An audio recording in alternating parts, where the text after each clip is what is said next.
Marcus wiped the sweat from his forehead as he carried the heavy silver tray through the marble hallway of the Blackwood mansion. The ornate chandelier above cast dancing shadows on the polished floor, and his reflection moved silently alongside him in the gleaming surfaces. At 62 years old, Marcus had been working as a butler for the Blackwood family for over 20 years, ever since he lost his job at the factory and needed steady income to support his late wife's medical bills. The mansion buzzed with activity this evening. Richard Blackwood, the oil and gas magnate, was hosting his monthly business dinner for fellow tycoons and investors. These gatherings were legendary in their circles. Deals worth millions were struck over vintage wine and imported cigars. Marcus had served at dozens of these dinners, always maintaining his professional demeanor, despite the conversations he overheard. As he approached the dining room doors, Marcus could hear the familiar voices of the regular attendees. There was Jonathan Sterling, the real estate mogul who owned half the commercial buildings in the city. His laugh was sharp and cutting, the kind that made service staff uncomfortable. Beside him sat William Hartwell, whose pharmaceutical empire had made him one of the wealthiest men in the state. His voice carried the arrogance of someone who had never been told no. The third guest was Alexander Cross, a technology executive whose companies had government contracts worth billions. He was younger than the others but equally ruthless in business. These men had known each other for decades, their wealth intertwining through various business ventures and partnerships. Marcus pushed open the heavy oak doors and entered the dining room. The table was set with the finest china, crystal glasses catching the light from the fireplace. The men barely looked up as he began serving the first course, a delicate soup that the head chef had spent hours preparing. The quarterly reports look promising, Richard was saying as he gestured with his wineglass. The new oil fields in Texas are producing better than expected. That's excellent news, Jonathan replied, his eyes following Marcus as he moved around the table. Though I heard there were some labor disputes with the workers, William chuckled. Nothing that can't be handled. These people need to understand their place. They should be grateful for the work. Marcus kept his expression neutral as he served, though his jaw tightened slightly.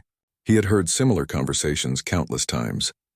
These men spoke about workers, employees, and service staff as if they were numbers on a balance sheet rather than human beings with families and dreams. Speaking of knowing one's place, Alexander said, his voice dropping to what he thought was a whisper but was clearly audible to Marcus. I still can't believe you keep that old man around, Richard. Surely you could find someone more presentable for these important dinners. Richard glanced at Marcus, who was carefully ladling soup into Alexander's bowl. Marcus has been with the family for years. He knows how to be invisible when needed. Invisible, perhaps, Jonathan added with a smirk, but hardly impressive. When the governor visited my home last month, I made sure to have only the most professional staff present. Image matters in our business. Marcus finished serving and stepped back against the wall, his hands clasped behind his back in the traditional butler stance. He had perfected the art of being present but unnoticed, a skill that had served him well over the years. But tonight the comments stung more than usual. William raised his glass. To continued success in knowing our proper stations in life. The others joined in the toast, their laughter filling the room. As the evening progressed, the conversation became more animated and the comments more pointed. The men discussed their various business ventures, often making disparaging remarks about their employees and staff. They complained about minimum wage increases, worker safety regulations, and what they saw as an entitled younger generation. The problem with people today, Richard declared, cutting into his prime rib, is that they don't understand hierarchy.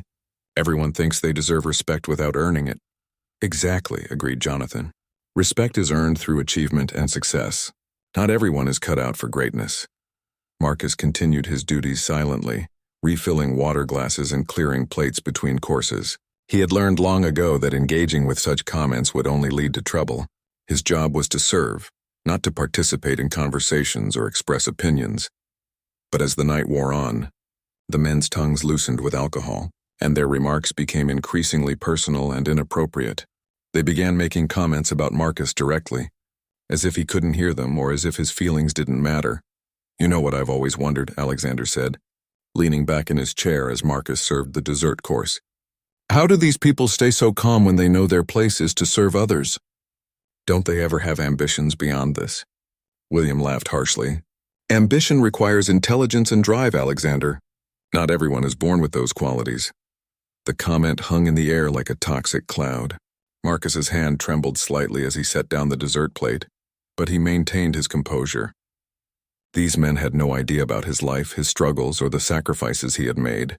They didn't know that he had once owned his own small business, or that he had served his country with honor, or that he had worked multiple jobs to pay for his wife's cancer treatments. Richard noticed Marcus's momentary pause and smiled coldly. Is everything all right, Marcus? You seem distracted tonight.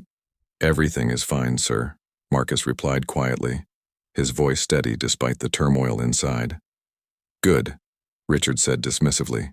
We wouldn't want anything to disrupt our important discussion. The evening continued with more of the same cruel commentary. The four wealthy men seemed to take pleasure in making subtle and not-so-subtle jabs at Marcus, using him as an example in their broader discussions about social hierarchy and the natural order of society. As Marcus served coffee and brandy, he caught fragments of their conversation about business deals that would affect thousands of workers, decisions made casually over dinner that would determine people's livelihoods. The casual cruelty and complete lack of empathy displayed by these men was staggering. Outside, storm clouds were gathering, and the first drops of rain began to tap against the tall windows. Marcus glanced toward the entrance hall, wondering if any other guests might arrive late.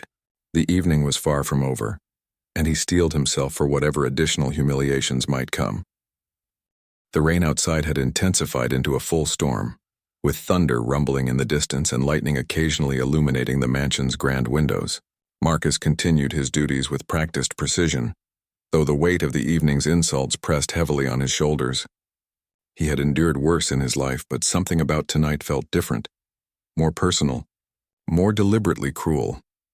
The four tycoons had moved on to discussing their latest business ventures while continuing their casual cruelty. Richard Blackwood was explaining his plans to automate several of his factories, which would eliminate hundreds of jobs. The beauty of automation, he said, swirling his brandy, is that machines don't demand raises or complain about working conditions.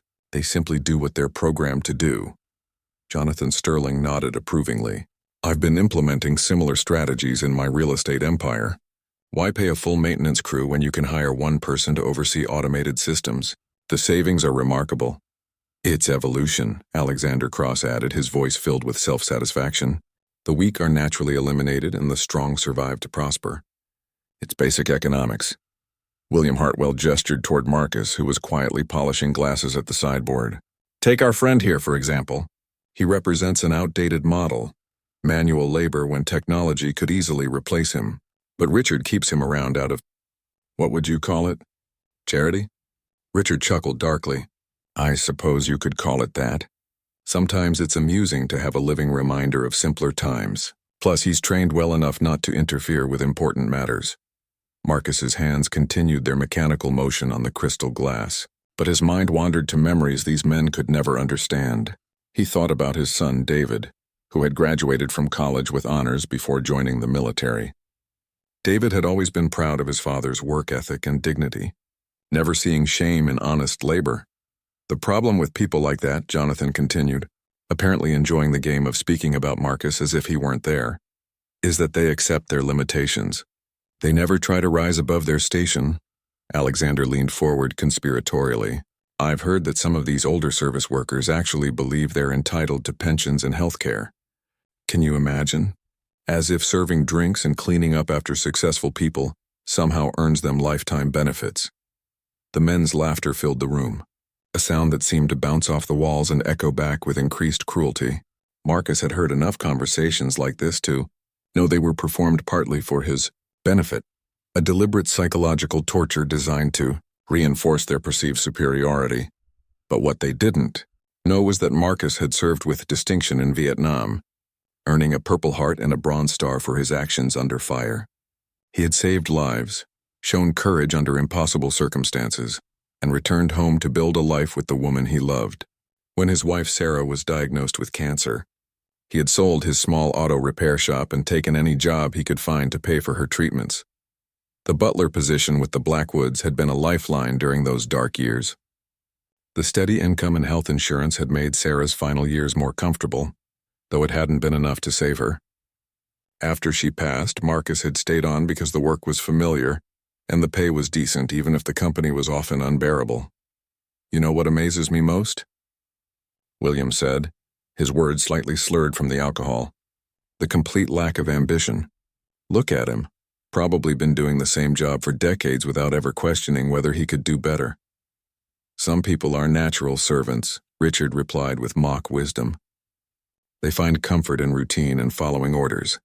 It's actually quite useful for those of us who were born to lead." The storm outside seemed to match the ugly mood in the dining room.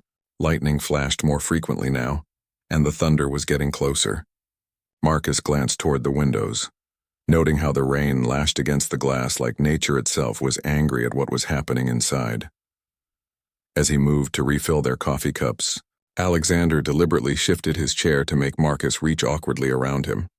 "Careful there, old man. We wouldn't want you to spill anything on my suit. It cost more than you probably make in 6 months." The other men found this hilarious, their laughter growing louder and more vicious. Marcus maintained his composure, finishing his task without comment, but inside his patience was wearing thin. He had tolerated years of condescension and casual disrespect, but tonight felt like a breaking point.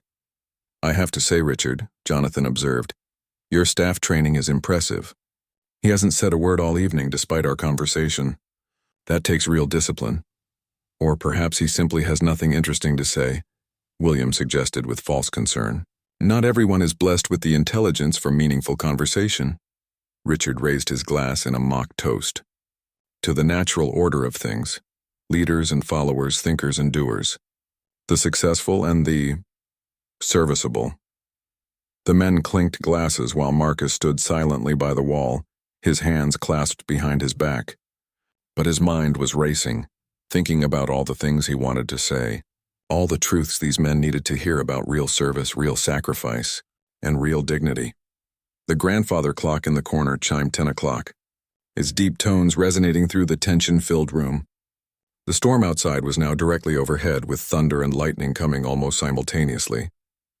The lights flickered momentarily, causing the men to look up with mild concern. "Perhaps we should think about heading home soon," Jonathan suggested. "The weather seems to be getting worse." "Nonsense," Richard waved dismissively. "A little storm never hurt anyone.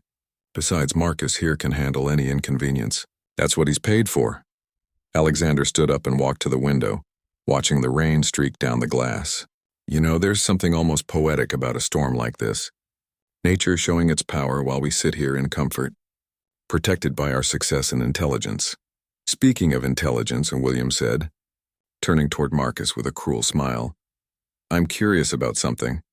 Marcus, you've been listening to our conversation all evening. What do you think about our discussion of natural hierarchy and knowing one's place in society?" The question hung in the air like a challenge. The other men turned to look at Marcus, their faces showing a mixture of amusement and anticipation. They had finally decided to directly include him in their cruel game. Marcus felt his heart rate increase. This was the moment he had dreaded and somehow expected. They wanted to hear him acknowledge their superiority, to confirm their worldview by accepting his supposed inferiority. They expected him to smile and agree that he was naturally meant to serve them. But before Marcus could respond, a sharp knock echoed through the mansion, cutting through the sound of thunder and rain.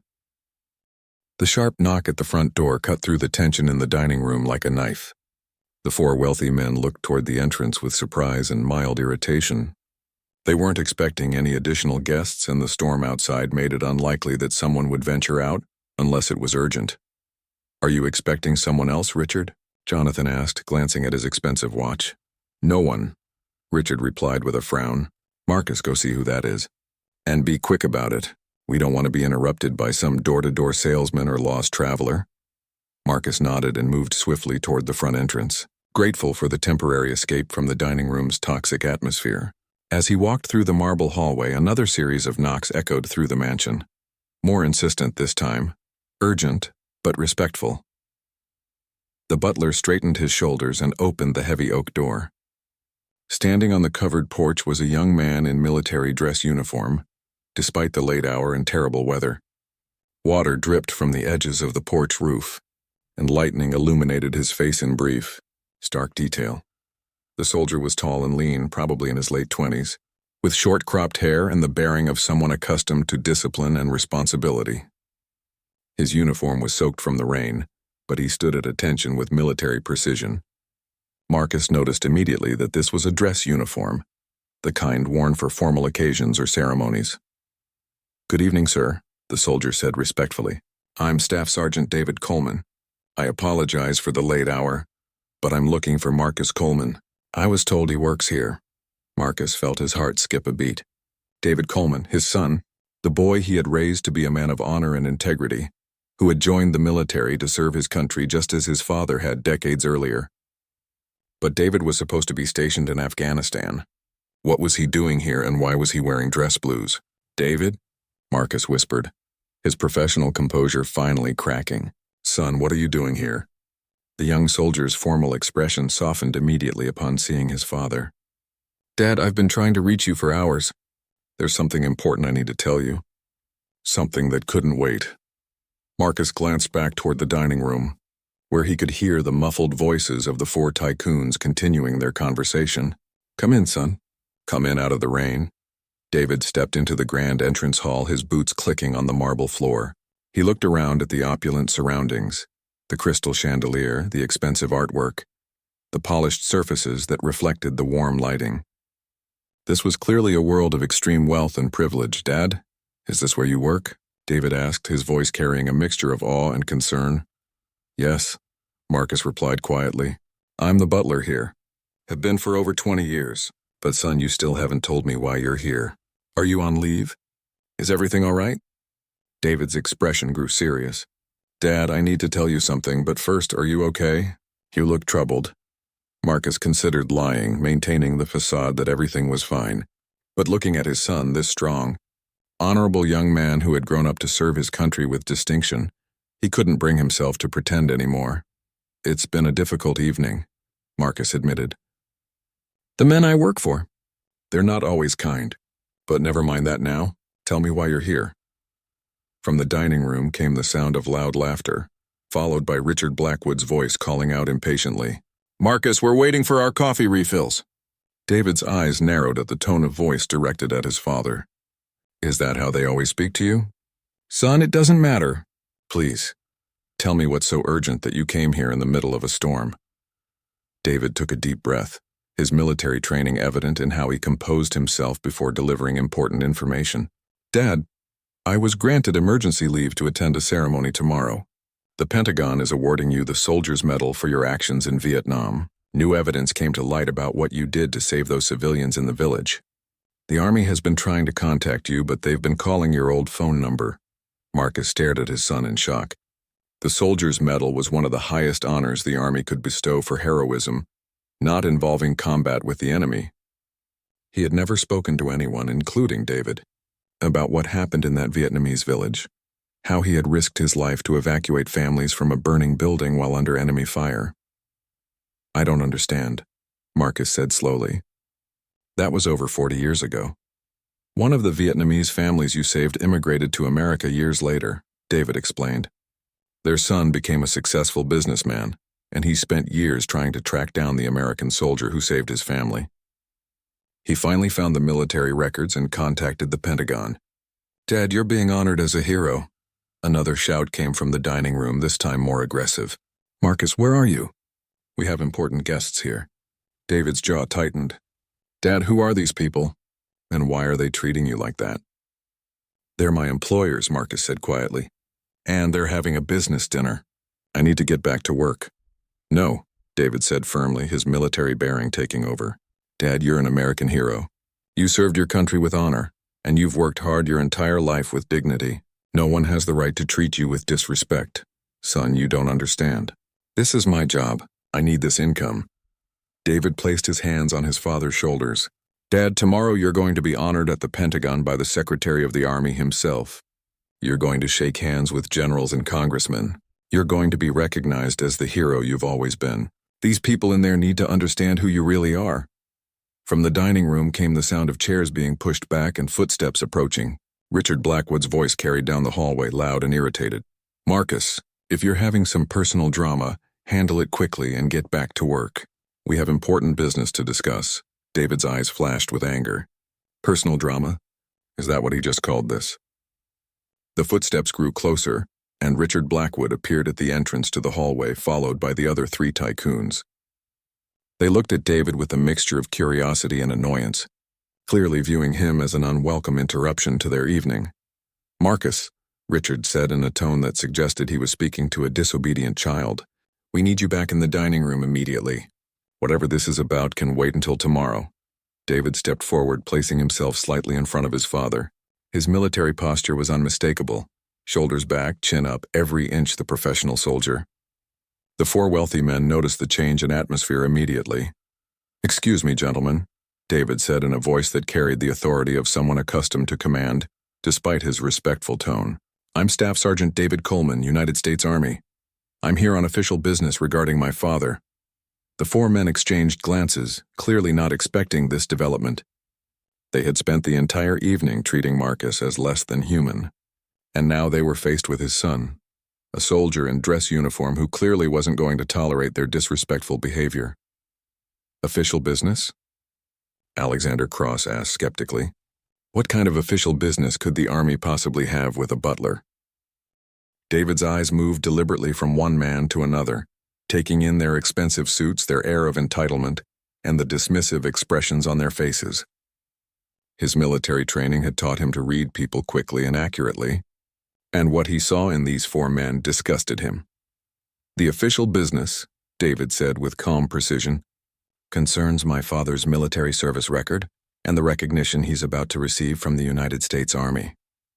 William Hartwell laughed condescendingly. Military service? Marcus never mentioned anything about being in the military. Are you sure you have the right person? Marcus stepped forward, his voice quiet but steady. I served in Vietnam from 1968 to 1970. I don't usually talk about it. The 4 Tycoons looked genuinely surprised. In all their years of casual cruelty and dismissive treatment, they had never considered that Marcus might have a history beyond serving their needs. The idea that their butler might have actually served his country seemed to genuinely shock them. Well, that's interesting, Richard said slowly, clearly trying to process this new information. But regardless of what happened decades ago, we have a business dinner to complete. Marcus, we can discuss your military history later. Right now, we need coffee and dessert service. David's expression hardened. With all due respect, Mr. Blackwood, my father won't be serving you anymore tonight. What I came to tell him is time-sensitive and important. Jonathan Sterling stepped forward, his voice dripping with arrogance. Young man, I don't know what kind of authority you think you have here, but this is a private residence. Marcus is an employee and he has duties to fulfill. My authority, David replied evenly, comes from the United States Army and from being the son of a man who has served his country with honor and distinction. Something I'm beginning to think none of you would understand. The tension in the hallway was palpable. The 4 wealthy men were clearly not accustomed to being challenged, especially by someone they viewed as beneath their social status. But David's military bearing and obvious integrity created a presence they couldn't easily dismiss. Alexander Cross tried a different approach, his voice taking on a patronizing tone. Look, soldier, we appreciate your service and your father's service, but this is the real world. Your father has a job, responsibilities, and obligations to fulfill. Obligations?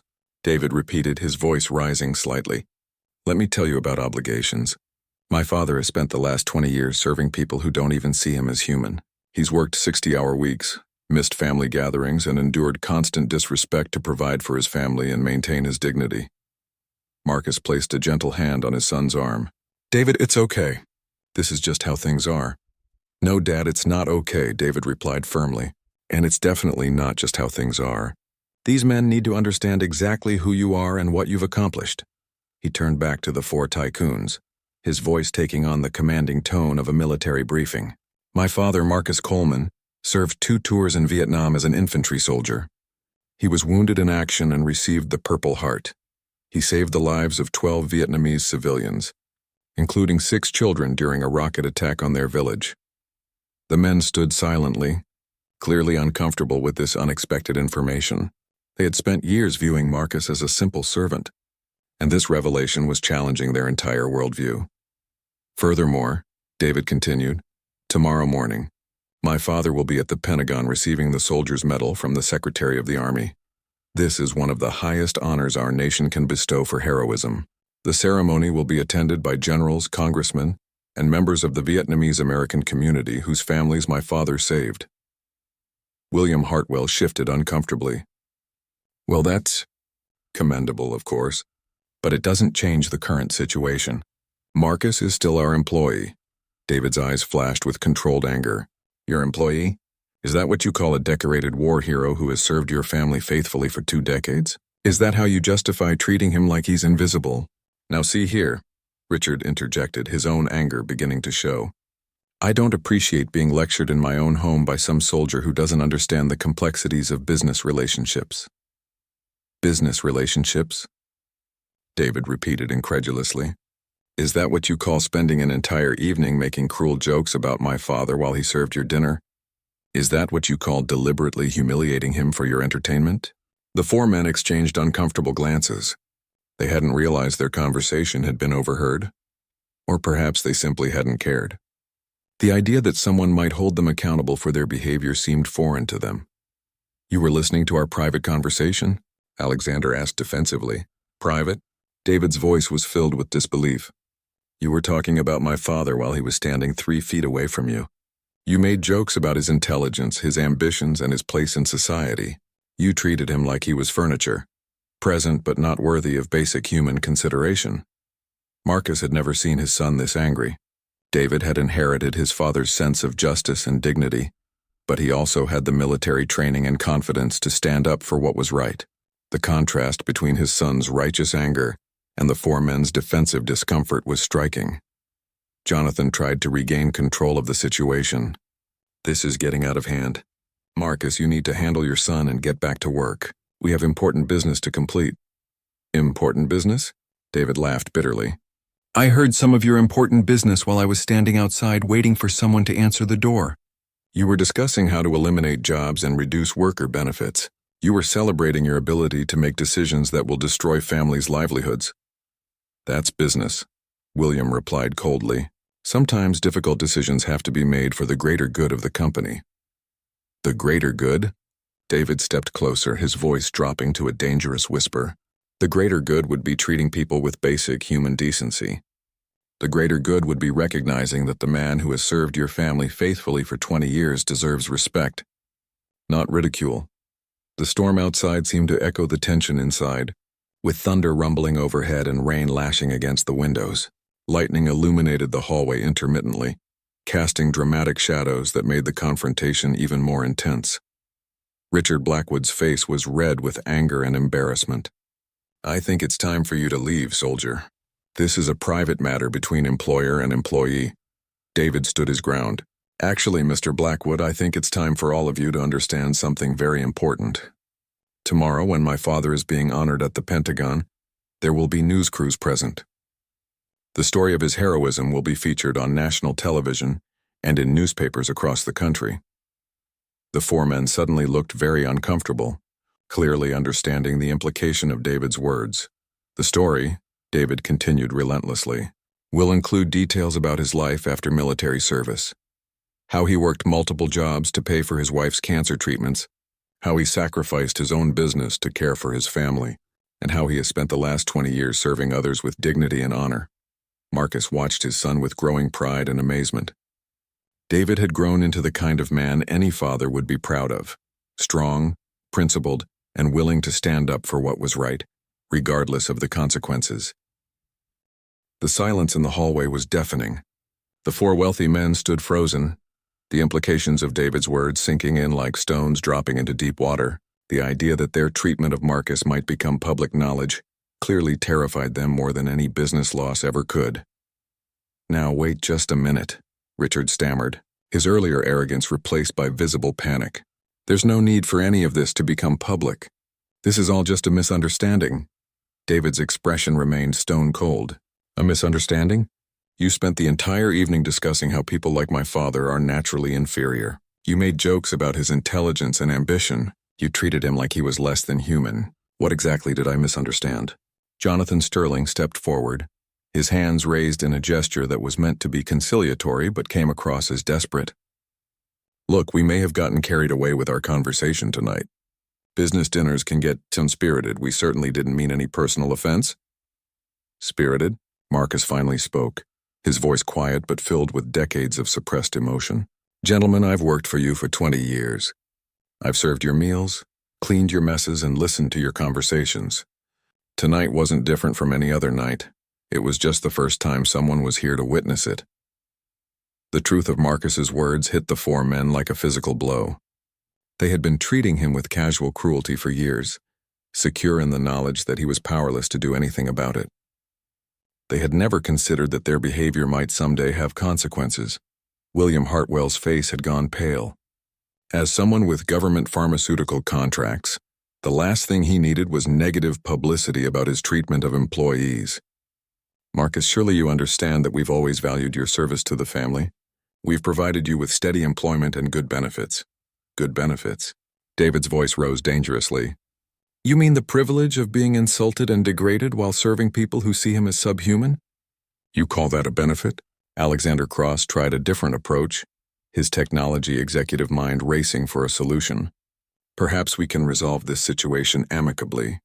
Marcus, we're prepared to offer you a generous bonus as a token of our appreciation for your long service. David laughed bitterly. A bonus? You think money can buy back my father's dignity? You think a paycheck justifies 20 years of humiliation? Marcus looked at each of the four men in turn, seeing them clearly for perhaps the first time. These weren't titans of industry or pillars of society.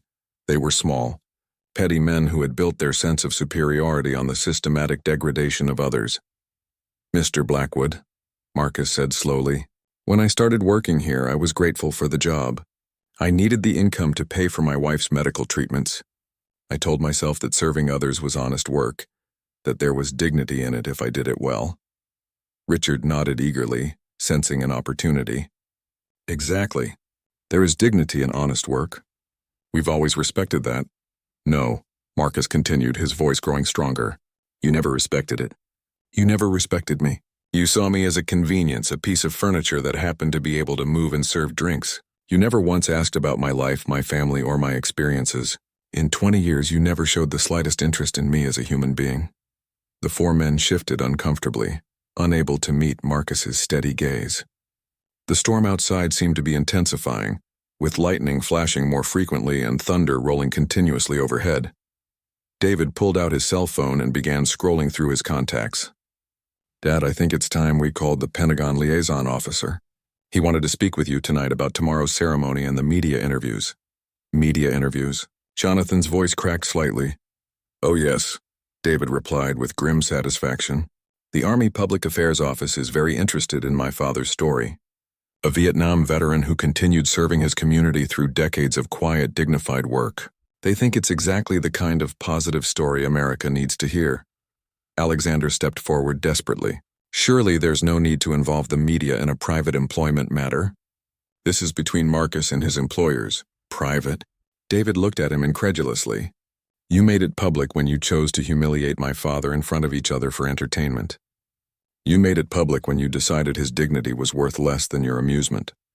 Marcus watched the exchange with a mixture of pride in his son and sadness about the situation. He had never wanted this confrontation, had never sought recognition or revenge, but he also realized that David was right. He had endured too much for too long.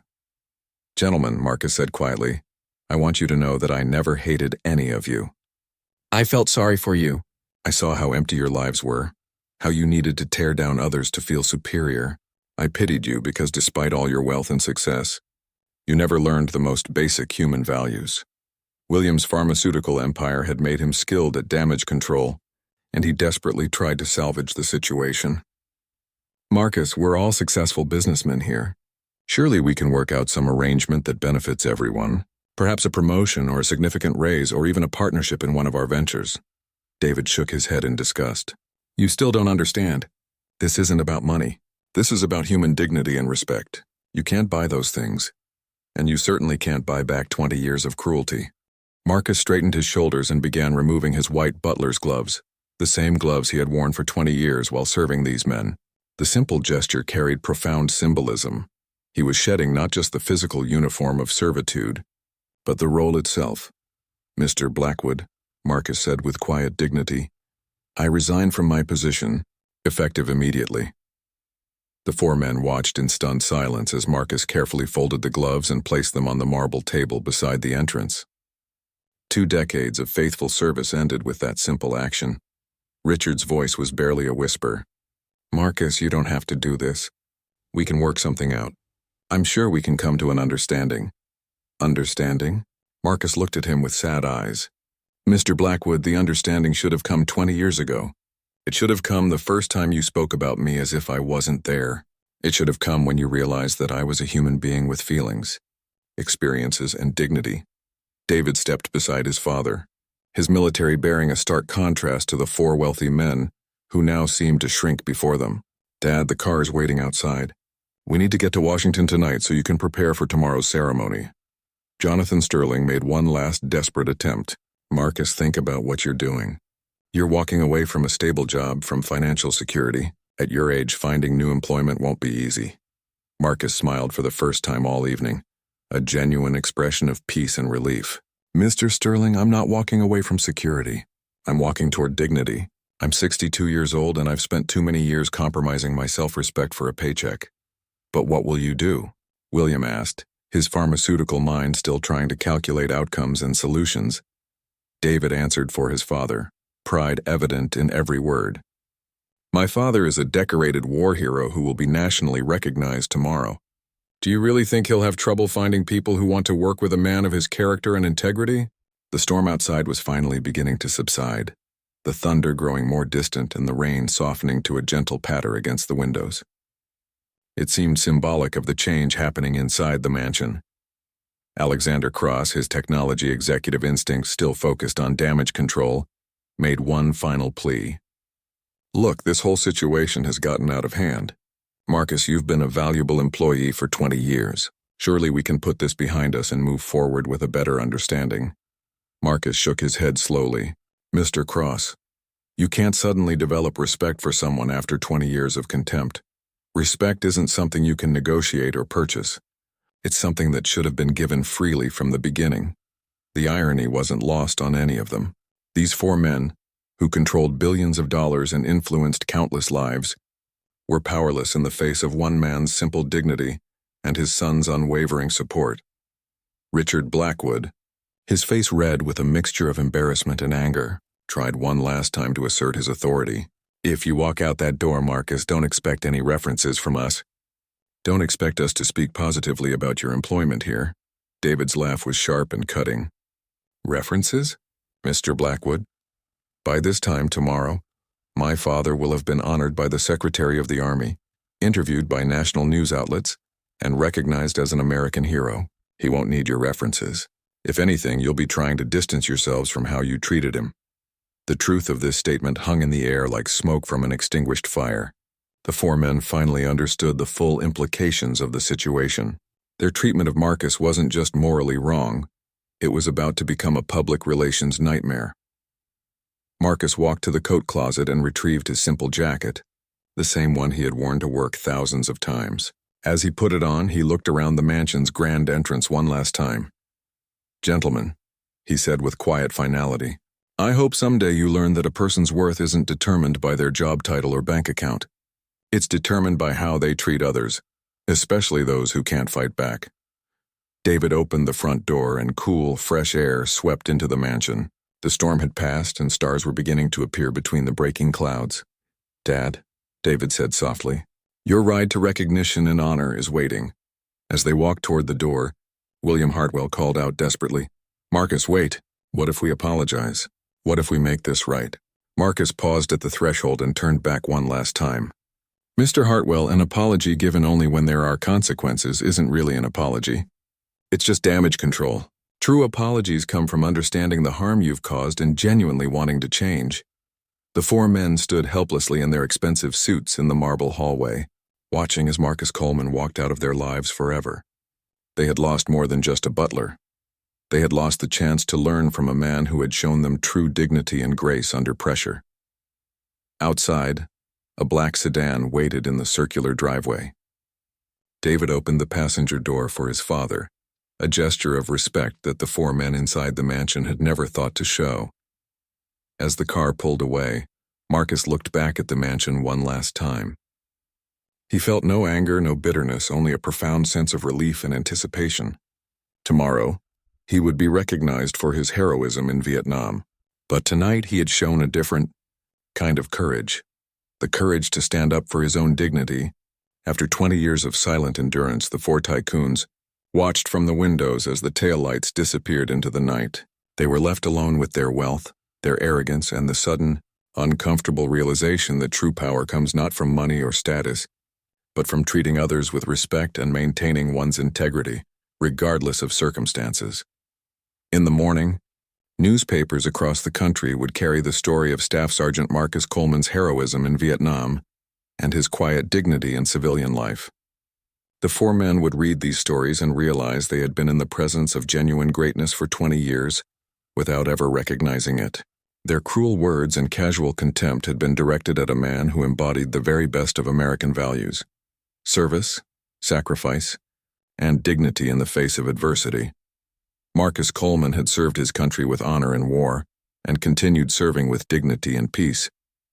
His final act as their employee had been to teach them a lesson about respect and human worth, a lesson that came 20 years too late, but one that would stay with them forever.